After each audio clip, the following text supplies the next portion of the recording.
ஸ்வீக்கி எடுத்து நினைக்கிறேன். இன்றைக்கி ரெசிபி பார்க்கலாங்களா? வாங்க பார்க்கலாம். இன்றைக்கி ஆப்பம் செய்யறதுக்கு எந்தெந்த அரிசி ஊற வைக்கலாம், அது கூட என்ன பொருள் சேர்த்து அரைச்சா ஆப்பம் நல்லா வரும் அப்படிங்கிறது பார்க்கலாம். 1 கப்பு பச்சரிசி எடுத்துருக்கிறேன். 1 கப்பு புழுங்கல் அரிசி.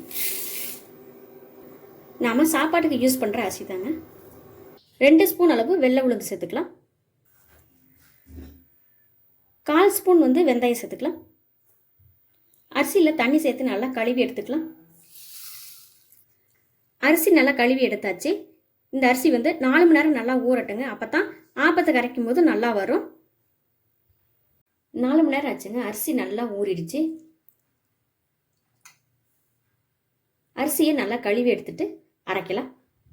அரிசியை நல்லா கழுவியாச்சு. இதை மிக்சியில் கொஞ்சம் கொஞ்சம் சேர்த்து அரைச்சி எடுத்துக்கலாம். நிறைய தண்ணி சேர்க்காம கொஞ்சம் கொஞ்சம் தண்ணி சேர்த்து அரைச்சிக்கலாம். மாவு இந்த அளவுக்கு நல்லா நைஸாக அரைச்சி எடுத்துக்கணும். இதோட 1 கப்பு சாதம் சேர்த்து அரைச்சி எடுத்துக்கலாம். தண்ணி கொஞ்சம் சேர்த்துக்கலாம். நல்லா நைஸாக அரைச்சி எடுத்துக்கலாம். சாதத்தையும் சேர்த்து அரைச்சாச்சு. இப்போ ஆப்பத்துக்கு மாவு ரெடி ஆயிடுச்சுங்க. 10 மணி நேரம் அப்படியே நல்லா மாவு ஊறட்டுங்க. மாவு நல்லா புளிச்சாதான் உங்களுக்கு ஆப்பம் நல்லா வரும்.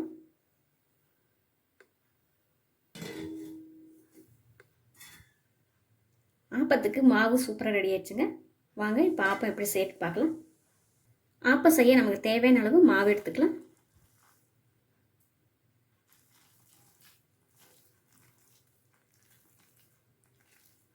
நல்லா கலந்து விட்டுக்கலாம்.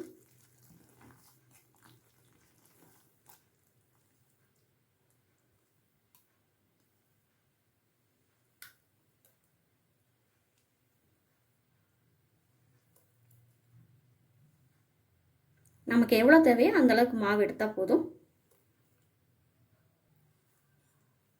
இந்த அளவுக்கு மாவு எடுத்தாச்சு.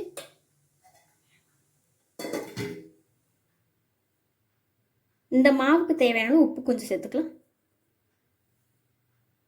கொஞ்சம் தேங்காய் பால் சேர்த்துக்கலாம். நல்லா கலந்து விட்டுக்கலாம். தேங்காய் பால் நல்ல ஒரு டேஸ்ட் கொடுக்குங்க.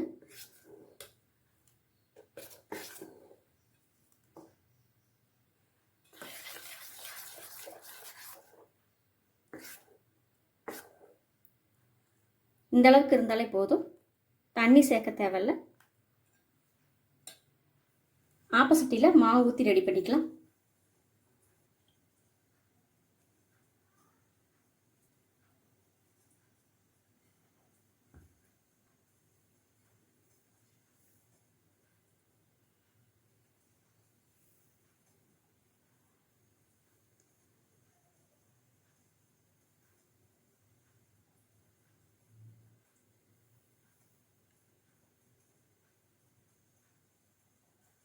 அப்படியே சுற்றி விட்டால் மாவு ஃபுல்லாக கரெக்டாக வந்துடும்.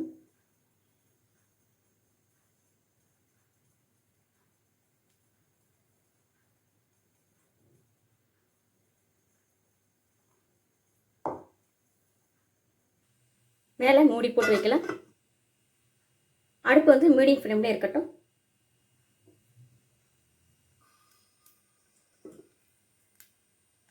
ஆப்பம் சூப்பராக ரெடி ஆயிடுச்சுங்க.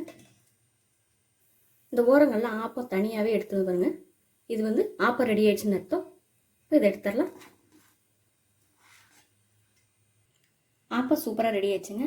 ஆப்பத்துக்கு தேங்காய் பால், தக்காளி குருமா, சொதி எது வேணாலும் காம்பினேஷன் கரெக்டாக இருக்கும். நீங்களும் இந்த மாதிரி செஞ்சு பார்த்துட்டு எப்படி இருக்குன்னு சொல்லுங்கள். சுதா ஸ்வீக்கி சமையல் பார்த்ததுக்கு ரொம்ப நன்றிங்க.